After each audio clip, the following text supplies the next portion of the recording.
Il-President tal-Assoċjazzjoni tal-Lukandira u r-Ristoranti Paul Buġeja inħatar bħala l-kap eżekuttiv tal-Awtorità Maltija għat-Turiżmu. Il-ħatra tiegħu kienet approvata unanimament mill-Bord tal-MTA. Il-ħatra ta' Paul Buġeja kienet irrakkomandata mill-Ministru tat-Turiżmu Edward Zammit Lewis. Edward Zammit Lewis qal li Paul Buġeja għandu esperjenza kbira fis-settur kemm lokali kif ukoll internazzjonali u kien għalhekk li rebaħ il-fiduċja tal-industrija tat-turiżmu.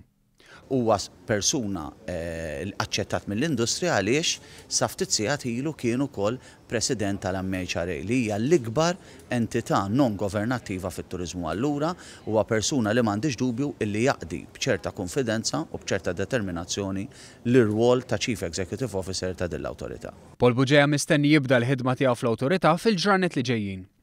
Fl-ewwel kummenti wara l-ħatra tiegħu Buġeja qal li ħares il-qudiem biex jibda dan il-kapitlu ġdid f'ħajtu u qal li se jkun qed juża l-enerġija u l-esperjenza li kiseb mis-settur privat biex jgħin is-settur turistiku jitjieb. Il-post ta' kap eżekuttiv tbattal wara r-riżenja ta' Joseph Formosa Gawci ftit tal-ġimgħat ilu, dan wara 6 snin fil-kariga. Paul Buġeja kellu kliem ta' ringrazzjament tal-Formosa Gawci li se jkun qiegħed jara li tingħata handover fil-ġimgħat li ġejjin. Fl-aħħar snin Buġeja mhux biss mexxa l-MHRA iżda kien ukoll uffiċjal qoli tal-grupp tal-Lukandi Korinthja tant li kien involut fil-proġetti kollha kbar tal-kumpanija f'Malta u barra minn Xtutna.